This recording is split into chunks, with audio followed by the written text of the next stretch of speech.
Podcast. Double What? click the record button. That's Yeah. not bad. What would it be about, though?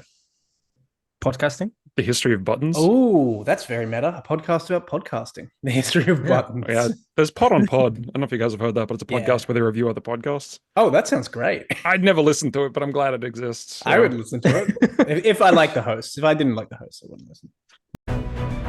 Welcome to Prose and Cons, a podcast by writers for writers, brought to you by Precipice Fiction. Precipice Fiction would like to acknowledge the people of the Eora and Durag nations as the original custodians and storytellers of the land this podcast was created on. 3, 2, 1. Welcome to Pros and Cons, the Precipice Fiction podcast. The podcast by emerging writers for emerging writers, because sometimes we feel like pros and sometimes, what do we feel like, guys? Cons. We feel Penguins. like cons. Thank you for humoring me. I said penguins. And sometimes I feel penguins. we feel like penguins. I'm Paddy Boylan, the hosting penguin. Joining me, my esteemed penguins, Alex Eldridge. Hello, I'm head penguin at the Penguin Right. Brigade. I do a lot of sliding down icebergs. There's a lot of like making sounds and flapping. No, I'm an author. I've written for a few publications, and I've also contributed to the new Mythic most recently. Beautiful. I do like penguins though. And my second co-penguin, Matan Law. I've always been wanted to be called a co-penguin by someone. You made it. Now's your lucky day, Matan. That's my lucky day. My flippers are just shivering with excitement. Oh, and I can see them.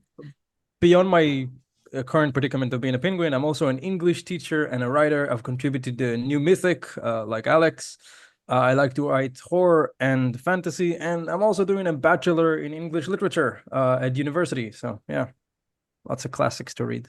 Lots of classics and lots of penguin-based literature, I'm sure. And I'm Paddy Boylan, hosting for today. I'm a part-time penguin, part-time... What do I do? Part-time editor, part-time creative writing teacher, and part-time technical writer. And am currently looking for more work. So if you need a technical writer who's also a penguin, you know where to look. Is that the sound penguins make? Yeah, surely. Yeah, Surely. sure. They must do.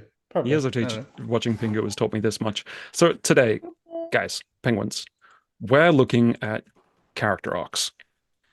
Does either of you want to give a brief definition of what you understand a character arc to be?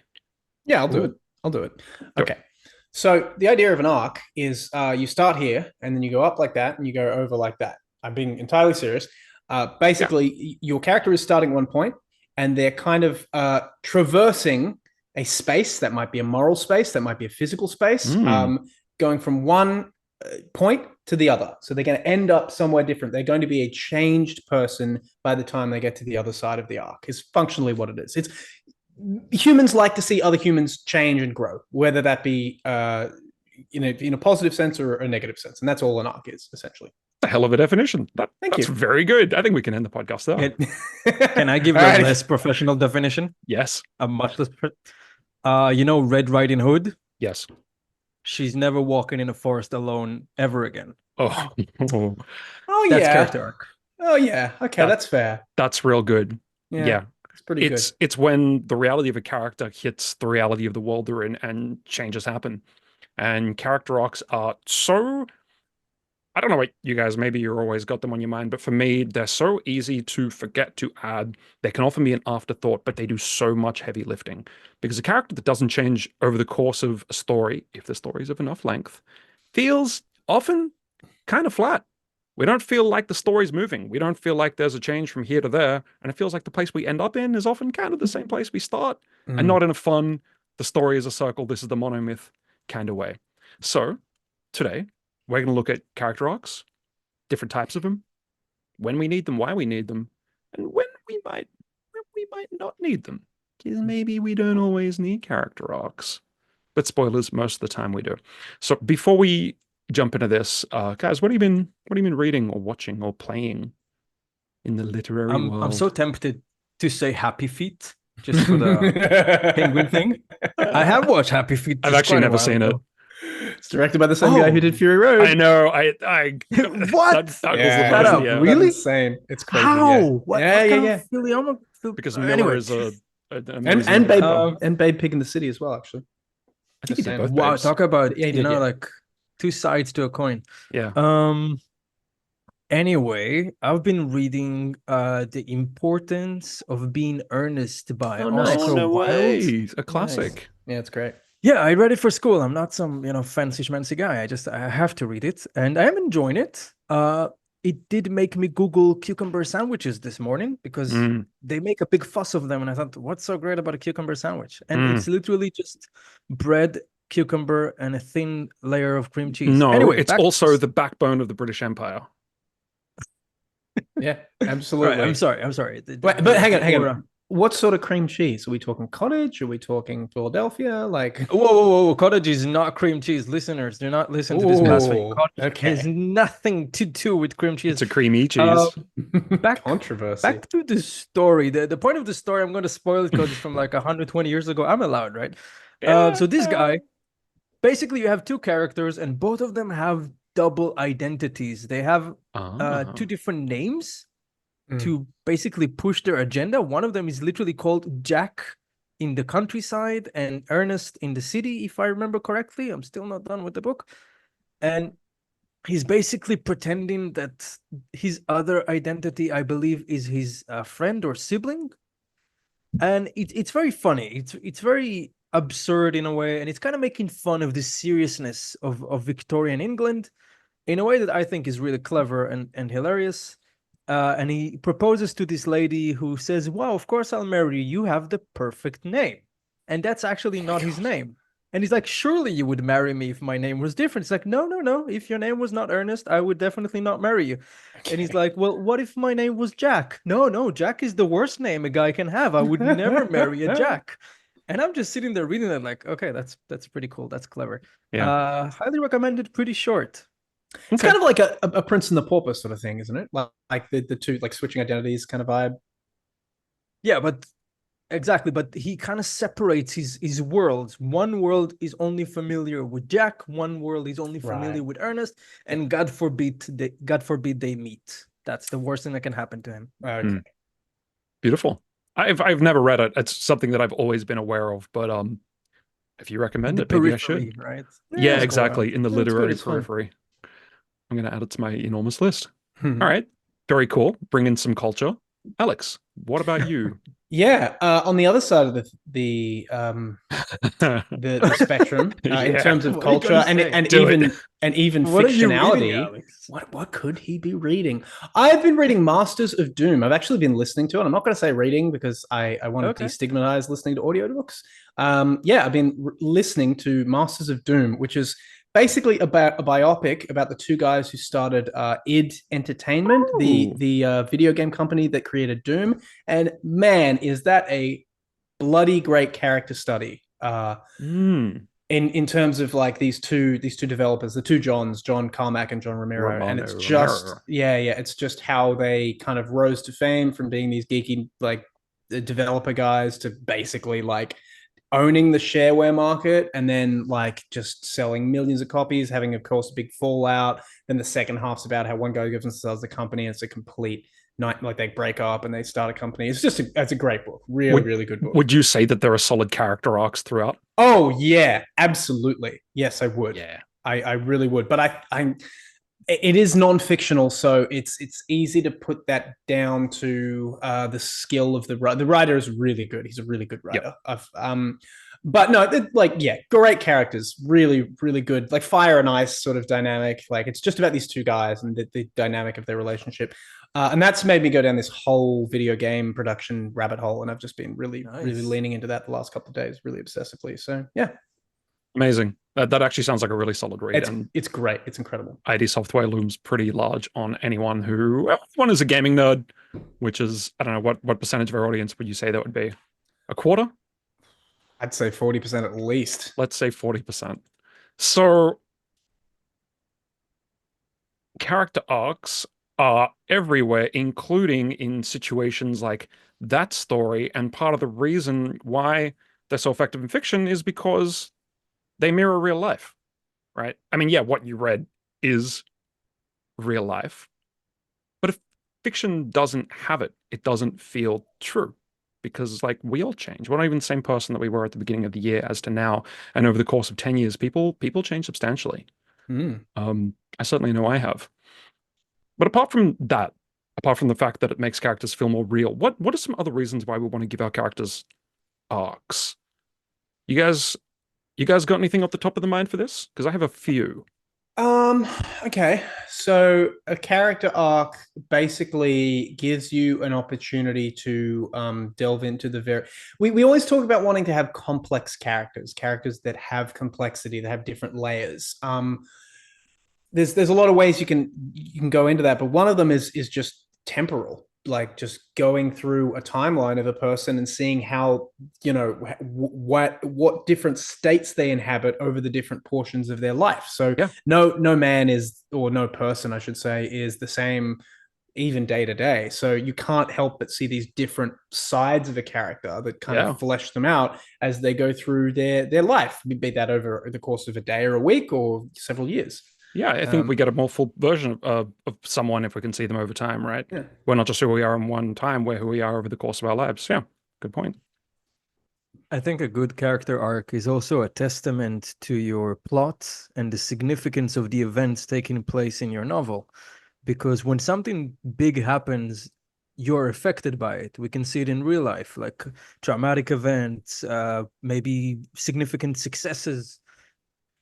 If something that happened in your story does not affect your character or who they are, it's almost like this big thing happened and there's no footprint, there's no echo of it. And when a character is affected by the events of the story, it kind of lends more credibility to how impactful the story is. For example, if you are writing a vengeance story and someone, you know, loses his family at the opening scenes or midway through, if your character is not changed by that experience, first of all, it makes me feel like the experience is not that important, right? Yeah. He's basically the same guy. He talks the same, he walks the same, he breathes the same. So maybe he wasn't affected. So really, you can look at character arcs as like this improvement, escalation thing, but it's also, I think, a conversation with the events of your story. Your characters are reacting to things. It's like a back and forth between what is happening to them and how they are changed by it. Naturally, we try to, at least in a traditional sense, we try to position it like an arc, right? We have the lowest moment, the change, it kind of goes in a way that's very aesthetic, but it doesn't have to be that way. It can be like a heart monitor, like ups and downs the whole way, and that to me can just reflect the highs and lows of the story. Yeah, I think those are perfect answers. That covered pretty much all the points I have. The only other one I have is that I think it makes characters more relatable. When we see a character go through those rises and falls and experience pain and react to pain, stuff like that, it makes them put ourselves in their position. It's hard to emote to a character that doesn't. Well, let me give you an example. When we were watching the Batman film, and granted, you know, he changed at the very beginning, but there's no character change after that. Did either of you relate to Batman? No. Feel he's a pretty like, because he's a comic book character, he's almost necessarily static. Yeah. So Christian Bale's a great actor, but I think Batman's he's only functional in relation to his foils with villains, essentially. That's what's interesting about him. So I'd say not so much. I think you could write a Batman that does have an arc, but you are right that in general, it's a character that very naturally leans towards highlighting the foils, like Alex says, because he's so static, because he is Batman, he's a paragon, he maxed out, basically. This is who he needs to be. Yep. So basically, it's the people that come against him that naturally become more interesting, because, you know, Batman is not going to change much. He's not going to change his costume. He's not going to change his methods. He's not going to suddenly kill, and he's not going to suddenly go to the police to report a crime. So you're more interested to see how do people challenge this immovable object. And you know that in the end, he's probably going to stay the same. Yeah, I like that. There's almost no room for change because he has maxed out his stats. Like, he is the final form of what he is. Yeah, he's the apotheosis of the superhero in a lot of ways. I mean, you could argue for Superman as well, but he is the end form, like the final version of what a superhero can kind of be, at least on that wavelength. Yeah. That's the thing. If you want to do a Batman arc, it usually has to be like, I don't know how closely you guys watch comics, but there's this arc when Bane defeats him and breaks his back. Happens in the movies, happen in the comics. So basically the arc for someone like Batman is to stop being Batman. And then his return to being Batman. Yeah. He loses his ability to be Batman because his back is physically broken, he's mentally broken. So that's his arc, to stop being himself. And the only way they can get an arc in is to stop him, is to make him not Batman. I like that. It's binary. We've incidentally kind of jumped ahead to some later points I have about when might you want one character arc, but let's this is good. Let's put a pin on this and let's return after we thank you for putting the pin in. After we have looked at the different types of character arc. Because we're human beings, we love to put things in categories, and unsurprisingly, people have categorized different kinds of arcs. And here they are. Now, listen, as you're listening to this, you might think that there are other kinds or sub-kinds. That's fine. There's so many ways to divide this. But this is one simple framework that I like, that I think describes all the different types of arc pretty broadly. Here we go. Okay. First of all, we have the moral ascending character arc. The moral ascending. Pretty obvious, right? Does one of you guys, look, I'm sure you can guess what that is based on the name. One of you guys want to pitch a description of that? Tangled. I haven't seen Tangled. Tangled, the 2016 movie, Disney movie. Okay, so there's Rapunzel. She's got her business, Rapunzel. Yeah. And this guy named Flynn Rider kind of tries to come into her house and steal her shit, and starts off as this robber, falls in love with her. Suddenly, starts to have morals, principles. It's amazing what a beautiful pair of eyes would do to a guy. So yeah, by the end of it, he refuses to steal. He turns on his robber friends and becomes an upstanding citizen. Beautiful. That's a perfect example of a moral ascending character arc. The one I had in mind was Han Solo. Starts as a rogue and a scoundrel. Honestly, he kind of stays like that. Neutral. He is, but toward the end of the first Star Wars film, spoilers, he actually returns and saves the day, even though he was saying like, no, I'm not going to risk my skin for anyone but me. But he does in the end because of the power of friendship. Look, so often moral ascending character arcs come down to the power of friendship, which is fine. Fine. Friendship is great. It's fair. Yeah, it's when a character improves morally. Or they overcome some moral adjacent failing in themselves. When someone is no longer a coward and they stand up to a bully, is it a moral thing? Kinda, but it rhymes with the morally adjacent, the morally ascending character arc. So we're going to put it in the same bucket. So a character improves morally on themselves. Great, nice and quick. Anything else to add on that one? I think that's probably the simplest of the bunch. Yeah, it's the standard hero's arc. It's the journey that most characters take. They start here. The anti-hero. I'm a street rat. I'm an urchin, and then I'm the Sultan of Agrabah or the Prince of Agrabah by the end of it. If you take the Disney example there. What? But yeah. Aladdin's a moral I suppose he's moral. He doesn't really have many moral failings to begin with. I guess no, he does. He does though, because he's a thief. But what happens is he lies about his identity to Princess Jasmine, and then he discovers, I should have been myself the whole time. Yes. So his moral arc is learning to accept that he is he is who he is, and he can't get away from that. And neither should nor should he have to. And the irony is that if he just go ahead, Matan. He does give those kids the bread. I mean, yeah. Well, that's the thing. He's not like, it's a singular failing. It's like coming to, really, when you look at it, it is coming to terms with him as himself, like accepting who he is and presenting himself an ascendance to the world. I agree. It's an ascendance in one vertical, one parameter goes, I was here and now I'm here. Yeah, exactly. Moral ascending, we love it. Staple of fiction. Moral ascending has an opposite. Unsurprisingly, this is the second type of moral arc. This is the moral descending character arc. Now, we might just assume that this is just as simple and basic as the moral ascending. It ain't. I'm going to argue that it's a lot more complex to write and a lot more tricky. Okay, so Alex, you're agreeing away. Why do you think it's more complex to do more complex because you have to justify a reason for someone to almost objectively get worse. Yeah. And that's that's a really hard thing to justify in Yep. fiction. So the example that I have, that I've said before, and I'll say it again, my favorite descending moral arc is Harold Lordner from The Stand. Okay. That is the most fun example of a character like starting here and getting better. He's like he's like he starts as a little brat and then he sort of like works out and becomes more helpful, and then he kind of goes on this path of like moral degradation, and then eventually he comes to this crossroads and he has the option to choose between two things, and he ultimately chooses the negative side, and he it's basically killed for that failing. But it's a really interesting path to get there. Yeah, but it goes back to what I said before. You have to be able to justify the fact that this person is objectively getting worse. They're choosing to do something that is not for the common good or whatever.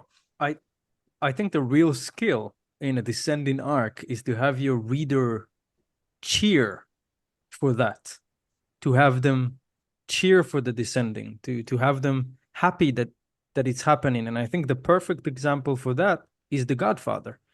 By the time Michael Corleone starts whacking people, you're like, ooh, finally, you know, he's getting it. He's disillusioned. He understands who he has to be. Well, are we necessarily are we agreeing with the morality of the character, or are we just excited to see it on the screen? I think that's the work of a good writer. You gotta convince us that this is necessary. You don't have to. There are many ways to do this. One of my favorite, I guess, is when you convince me that the fish out of the water, the only way for him to breathe is for him to change into this, even if it's not the morally perfect. Even if morally he had lost something, he had gained dominion over the narrative. He had gained his victory. He has achieved his goals. And in the first Godfather, we are cheering when Michael Corleone inherits his father, because we didn't like his brother's attempts, or basically the alternative was worse. I think that's one way to do it. Yes, you are descending, but the other guy is this drug dealing pedophile. It's actually better that our guy, you know, gets his hands dirty. He's still superior to the opposition. And then in the second Godfather, you kind of come to terms with the cost. You don't just slip, get to the point you need and stop. The slip doesn't stop. The escalation doesn't stop. Once you've gone there, you will never stop. Yeah. And that's when we can see the really more... My favorite. Yeah, I totally agree. If it's a main character, there's almost a trick in... So often, I've stopped watching TV shows where I'm like, well, I don't like this character. I think they're a bad person. These people are all horrible and done. I personally need to feel I need to feel like I understand where a character's coming from, that I like them to a point. I think everyone thinks that to a point. So yeah, you kind of, there's a trick to, I'm going to say fooling. It's not fooling, but I'm going to say fooling the reader or watcher or audience into going along with the journey. And before they know it, well, my example is Breaking Bad, right? Walter White, morally descending character arc, but all the way you can see the justifications and you can see why he's doing this, and he didn't mean to strangle that guy, and he was going to kill him first, and then... He's not always, but a lot of the time, Walter is morally superior to those he opposes. A lot of the time. And the goalpost keeps moving, right? At first, it's this low level, you know, drug lord, and then it becomes like you know, neo-Nazis by the end of it. That's who you have to bring in. You have to bring in the neo-Nazis to make Walter White look good. So we almost forgive him when he, slight spoilers, puts a bomb in a old person's home in order to take out one of his rivals, which at the time I remember watching, and like, you almost think like, yeah, get him, Walter, but you're like, wait, what? Yeah, because it's relative, isn't it? It's relative to the alternative. This is better, and I think that's another part of it that you sort of brought up a little bit there, Matan. Like, the relative stakes need to be higher. It's like, well, you know, why choose the lesser of two evils? No, it's the opposite. It's like, well, look, there's you know, relative to what this other person or faction is going to do, I've got to kind of root for this. So it's that sense of like, well, we got to compare them and see what's what, you know. Totally. You got to boil the frog. Yeah. Boil the who? Apparently, Boil that the doesn't frog. actually happen. Like, apparently, frogs will not boil alive. They'll Wait, just Yeah, hold it out. who always are we struck me something boiling? wasn't true. Yeah. Okay, so the saying is boiling the frog because allegedly, although Alex just said it's not true, it's probably not. If you put a frog in normal room temperature water and slowly turn up the temperature, the frog will get used to the water and get used to the water and get used to the water and will boil alive without leaving. I don't know who worked this out. Like whoever's boiling amphibians out there, stop it. Yeah, it's no good. Stop it. Stop boiling frogs, you psychopaths. Yeah. It's like, But If anyone listening to this right now is boiling frogs, we want What? you to know that is a no-go. Precipice Best- Fiction and just know does not that endorse. we No. know. Yeah, we know. We see you. We know. We see you. We're looking at you right now. We've on made this YouTube. podcast just for this moment. But my point is, you dial up the bad behavior in increments until the reader turns around and says, like, wait a minute, how did we get here? And we're killing children, and he thinks it's a good thing. Great. Morally descending. Let's move on. There's more that we could say about that, and I think there's actually some stuff that we can return to a little later in the app, but we got to get through this. So we've got the moral ascending, we've got the moral descending. But of course, not all character arcs involve morality. Sometimes a character just gets stronger, or they just become the professional lawyer they always wanted to be, or Goku reaches power level wanted of to say over Goku 9,000. so bad. I wanted to say Goku so bad. Yeah, Goku was already a good guy. There's no moral. Yeah. Goku's moral journey is done. Like Batman, Goku was the Batman of morality. He was just a great guy. But what can change? Well, his power level, that little number can always go up and up and up. If you haven't seen Dragon Ball Z, what are you doing? Watch Dragon Ball Z. So this is called the transformational character arc.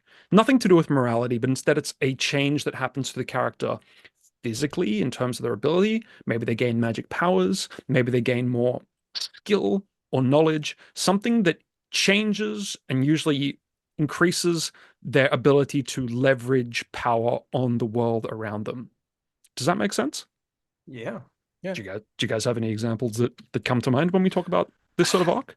Any anime hero, really. Yeah. Like just like it seemed the way you've put it there, it seems simpler than the other two. Like as soon as you take I think ethics so. and morality out of it, it seems simpler. I'm trying to think of a way but it seems more all inclusive, like transformative. Like it could transform into anything, but I guess that's not really the way stories are constructed. It's a broad brush, but I still think it's a useful category to have because it is different to the ascending and moral and oh yeah, descending. it is. Yeah. I think it can easily Goku doesn't get any more moral. Yeah. No, or less. You can Yeah. so easily pair it with those other two, but I think it is something in and of itself. The example I saw online was, it's been a while since I've seen the Hunger Games, but someone mentioned Katniss from the Hunger Games. Oh, that is a really interesting one. Does she change morally? Morally, no. Let me think about how that works. So morally, she doesn't change. She stays the same.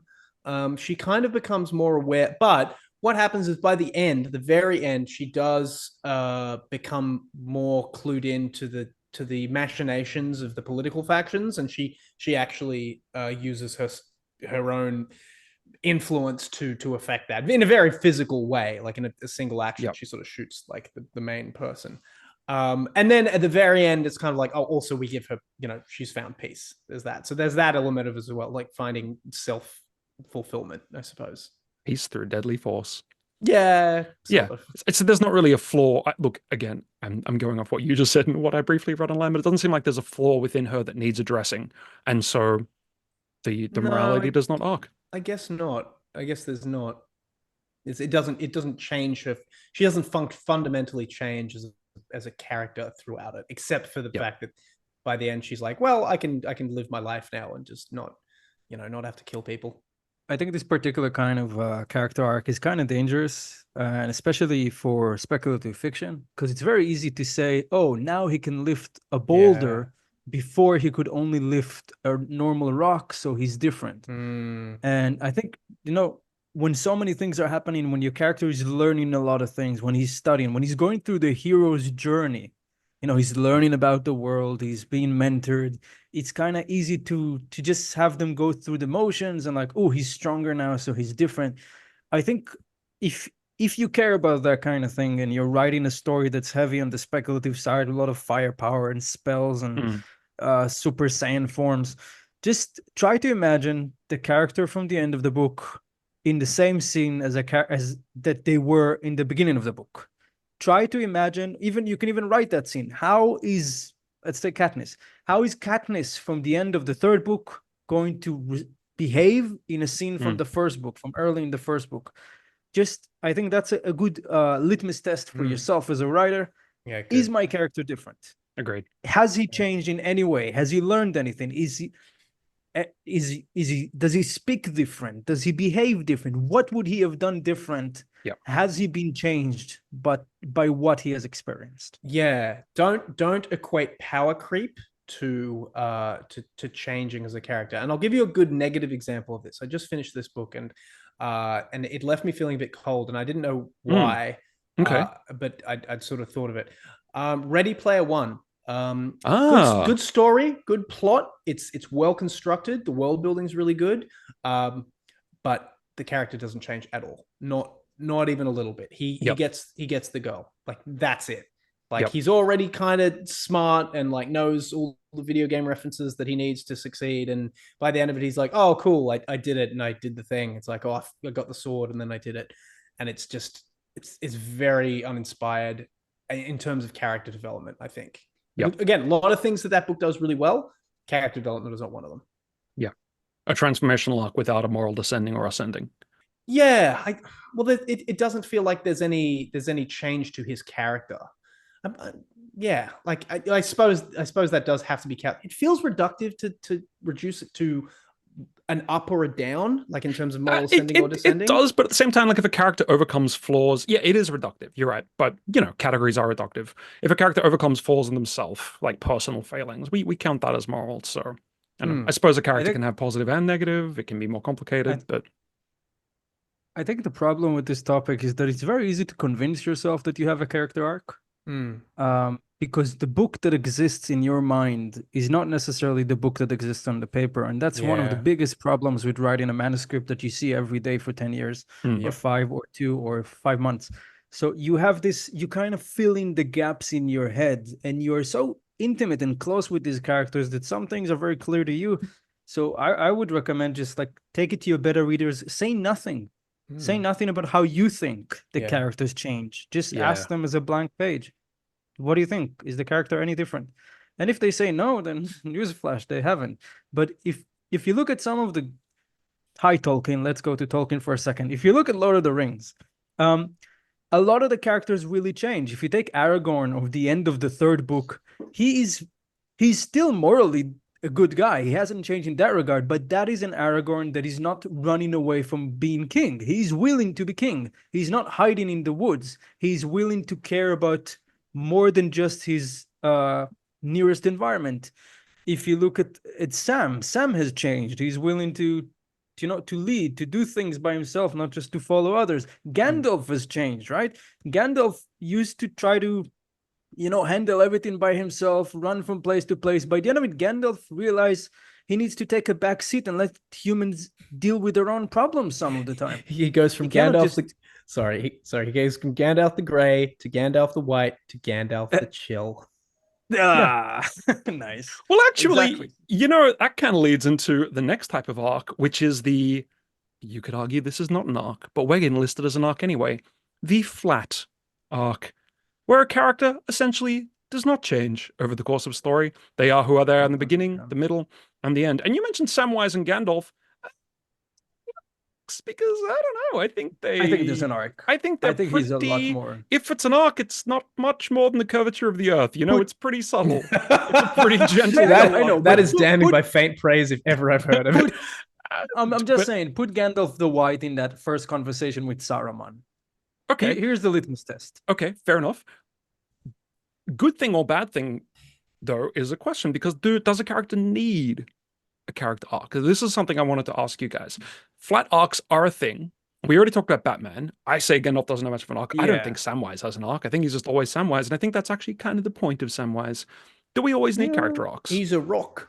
He's a rock, Mr. Frodo. Exactly. He's a potato. I'll make a controversial argument. Okay. Maybe we're not going to call it an arc, but we are going to call it an arc. We're going to call it a type of arc. Maybe I'm not going to call it an arc. Maybe I'm not going to call it an arc. But if If your characters haven't changed throughout your entire book at all, nothing has happened inside your book. You know what? Nothing. You know what? I'm going to say, even if Samwise doesn't change for the rest of the book, that one moment, and I haven't read them for a long time, so I can't remember. I haven't read the books at all. So that one Not that. moment where he's like, "This is the furthest I've been ever in my whole life." That is character growth. It is. It 100% Yeah. is, because he's like, I've Yeah. done something I've never done before. Like that right there is character growth. Even if he His doesn't change the speedometer rest of the ticked book. over. Paddy, he solos an entire orc tower. What are you talking about? Okay, well, maybe that's a transformational arc. You're right. Fair enough. Fair enough. So I'm going to give you a few examples of situations that one might not need a character arc. You can disagree. You may disagree. However, let's just have this as food for thought. Fun. One, if a story is very short, I think in a lot of short stories, they're often, when we have character growth, it's best to make it slow because it needs to feel real. The character is slowly building incrementally on themselves. If a story is very short, sometimes there's not time for it. Like, what do you do in a 5-page short story? Like, there might be, you might see different sides to a character in the resolution, but we can have character growth. Maybe not. I mean, I would say probably there would still be, because character growth isn't necessarily this linear plot to plot thing. It's not point to point. Like character growth happens. You could ask, like, it's kind of a Tony Robbins cliche, but like growth doesn't happen like over this long period of time. Growth happens over a very short period of time. It happens from going from point A to point B. When you make the decision to change from one thing to one thing, that is growth. And most short stories, I would argue, have a character that makes a decision or does something that they wouldn't usually have done, or moves to a place that they wouldn't like. There's a point where they decide to do something, and I would argue that is growth. Yeah, I mean, that's fair. I think you could consider that as growth. I think there's situations though where I would look at the situations you're talking in personally, not call it growth, because it's just we're seeing the character in a different circumstance.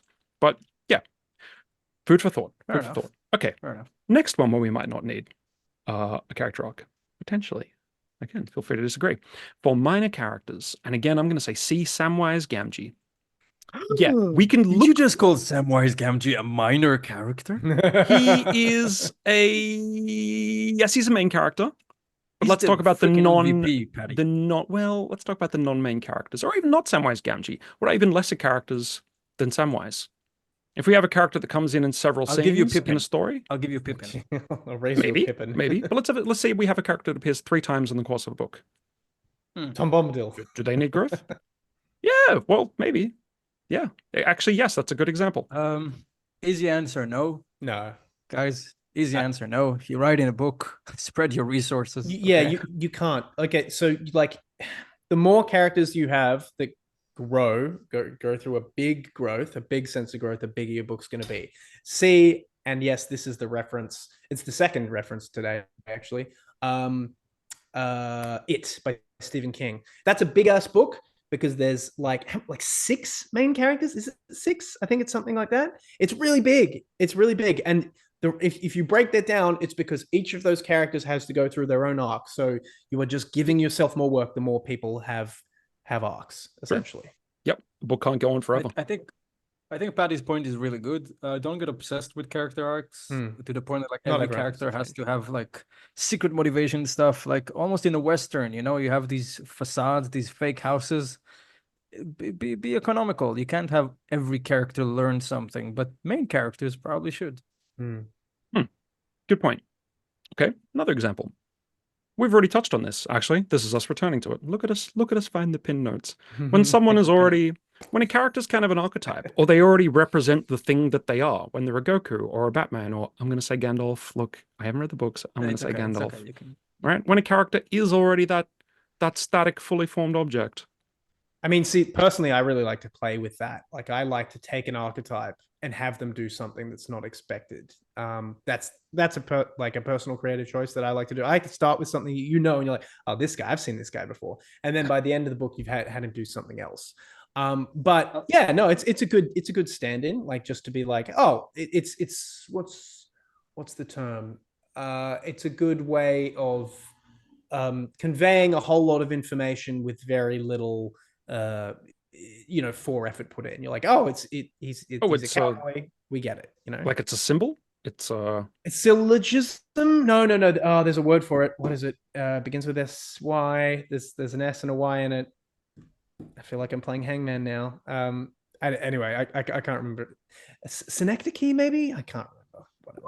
It's a synecdoche, maybe. Whatever it is, I think it is a synecdoche. It's that. There's going to be people screaming into their phones like it's this word. But that's fine. We don't know it. We don't know everything. I just wanted to say, I think that can actually be a lot of fun. If you have a character that is morally superior to their environment, and the environment, you can have a story about a morally superior character refusing to descend to its environment, and you can have the story be about, is that character going to stay firm in front of that environment? Are they going to give up who they are, or are they going to change their environment instead? You can have an environmental arc. That's a classic Superman story, by the way. Superman is trying to tell us, I believe in humanity. You guys can be good. You guys can be brave. You guys can be good to each other. That's a classic Superman story. He's trying to show us that he's not going to change. We can change. Yeah. We can be better. Yeah, I like that. So maybe even if we have a character that doesn't change, make sure there is some change in the story, or maybe a non-main character can change, something like that. Like a reflection of the main character. Yeah. There we go. Look at us dispensing advice. That's quite good. I quite like that. Yeah. What about if we're writing something episodic or formulaic? Ooh. Like, does Jerry Seinfeld change as a character over the course of Seinfeld? No. Not really. If anything, he gets worse. Paddy, you know how you said we gotta like characters to enjoy a show? That's my problem with Seinfeld. I just hate them. I mean, that's fair because they're objectionable people. Yeah, I don't know why I like it though. It's great. I find it's clever, but they're bad. They are. I find I find like a lot of bad people on shows to be really engaging. I really enjoy I feel like it's almost like you just like really have to work hard to find the empathy for them, and that's almost like almost like a challenge. I think that's why I like, say, Succession, and you don't, Paddy, because I'm always like, oh, but look, he did that one thing. It's not all bad. And I'm like, oh, he did one thing. Good on you, man. Like, oh, bravo, the billionaire, yacht playboy, like, did a single good deed. Good for fucking you. He gave a $5 to a homeless man. Yeah, totally. Yeah, no, I'm in the minority. Paddy, your point is very good. Like, sitcoms have that disease almost where the status quo has to be maintained and the dynamics have to be maintained. And in fact, characters have been known to devolve into caricatures of themselves. Yeah, Flandersization. Yeah. Like, Homer Joey has to stay dumb. Chandler has to stay sarcastic. Otherwise, you lose something. Yeah, absolutely. Or like Sherlock Holmes, I haven't read all of Sherlock Holmes, but my understanding is that it's episodic. Sherlock Holmes is probably much the same person as he is at the beginning and at the end. And if he changes, it's probably just like the author's understanding of the character drifting rather than a deliberate change. So potentially we don't always need character changing in episodic things. Sorry? Author arc. I like author drift. Sorry. Author arc. Wheels within wheels. Yeah. Okay. So look, those are some examples when, and you may disagree with this, but we may not need a character arc. Okay. So I got one more type of arc. This is sort of a bonus arc, right? Because it's sort of the flat arc, but it's sort of not. We're going to call this the anti-arc. Now, again, this has been my mantra through this episode. I haven't read this book, but the internet tells me that The Count of Monte Cristo by Alexander Dumas, I'm going to say, quote, goes through significant trials and tribulations, but ultimately does not change his core belief in justice. And my understanding is like, it's when you get a character that things from the world are thrown at them. And it's almost like the world is, you're going to change? But the point is that they don't, despite the pressure. So it's almost like an anticlimax. It's, is the character going to change? No, ultimately they're exactly the same. And that's sort of the point. Either of you guys have an example of an anti-arc? Yeah, there's a Marquis de Sade story about that. There's these two sisters, and one of them's like committed to evil, and she does really well, and one of them's committed to be just, and she just gets fucked on, like both literally and figuratively. I'll bet. Yeah, that's I can't remember what it's called, but yeah, I remember reading that, and like just yeah, they just do that, and the moral of the story is like no good deed goes unpunished, and it's like, okay, Mr. Desaad, if you say so. Classic Desaad. You're a French marquis. I'm sure you know. Yeah. Very nice. I'm just gonna call this spite arc instead of anti-arc, just Okay. because that's what it feels like.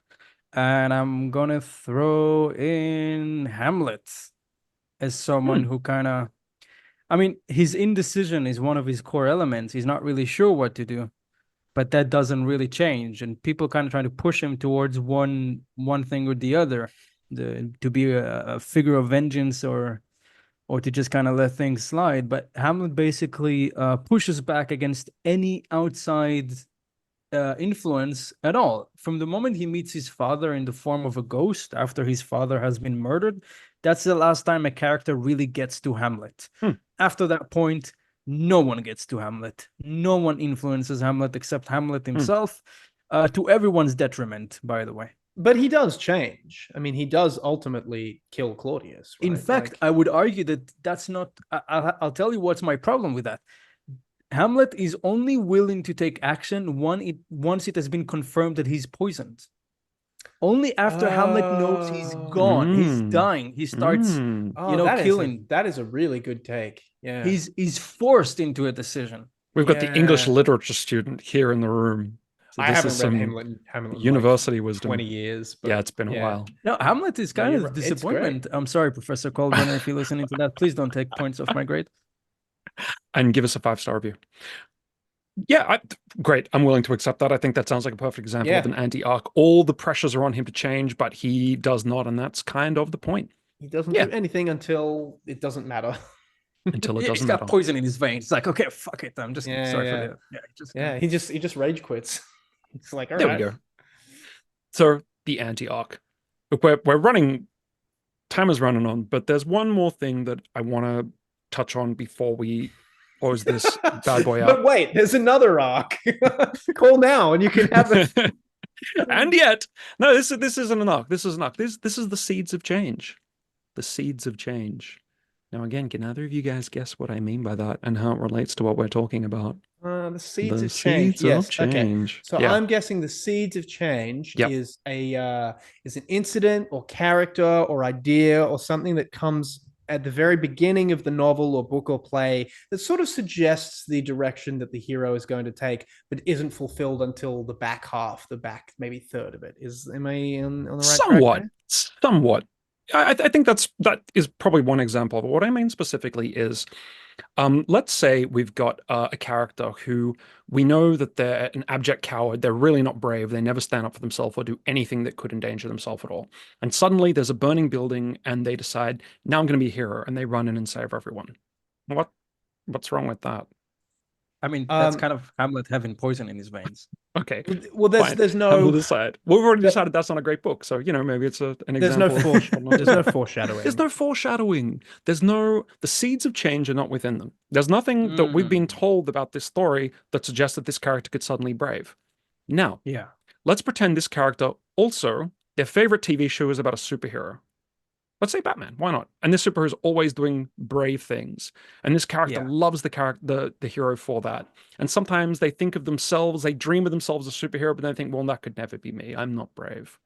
So then when they see the burning building, blah, blah, blah, blah, blah, blah, blah.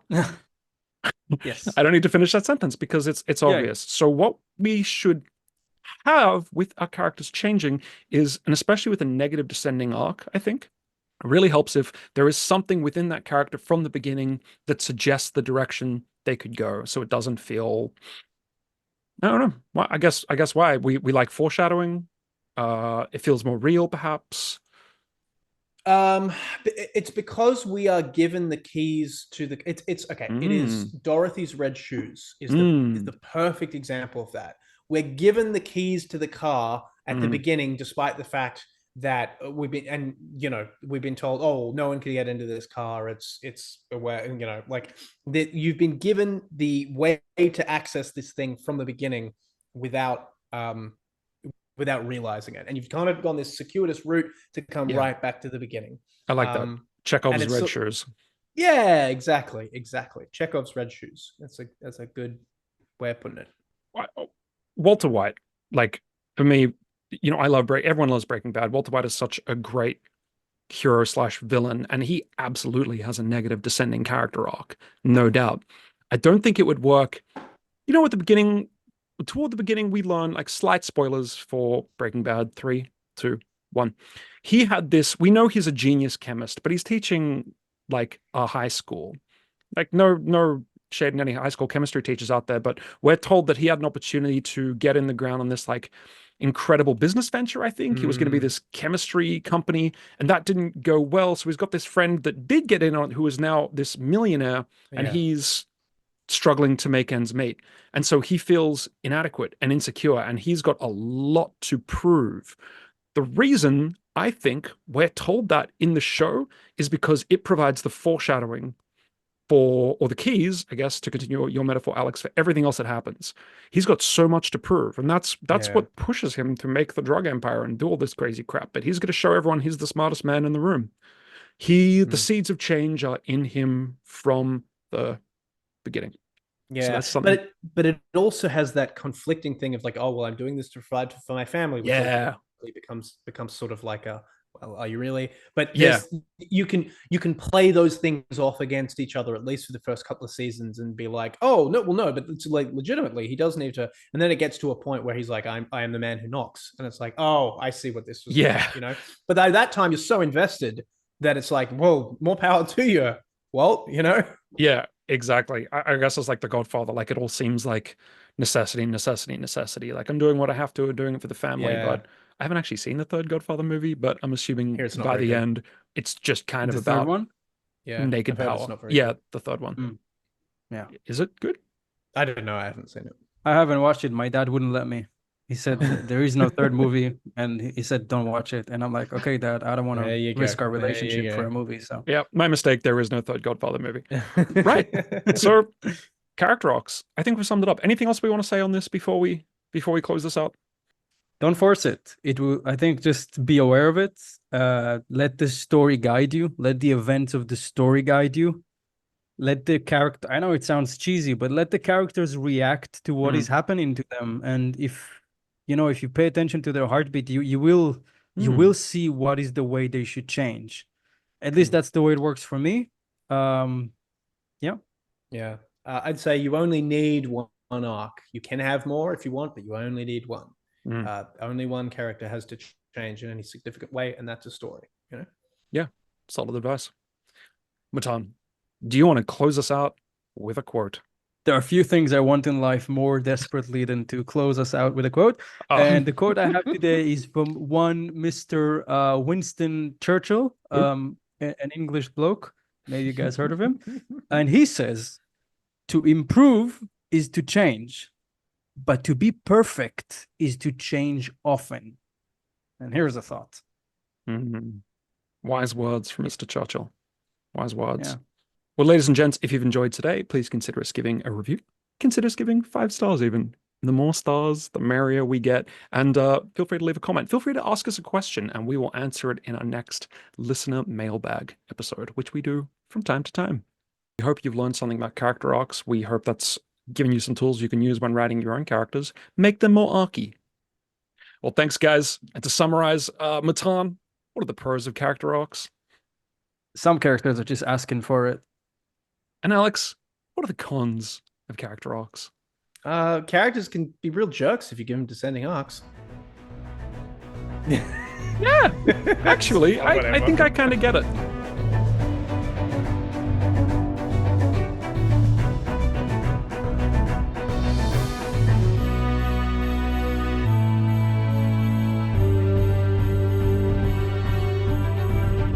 You're listening to Prose and Cons, the Precipice Fiction podcast.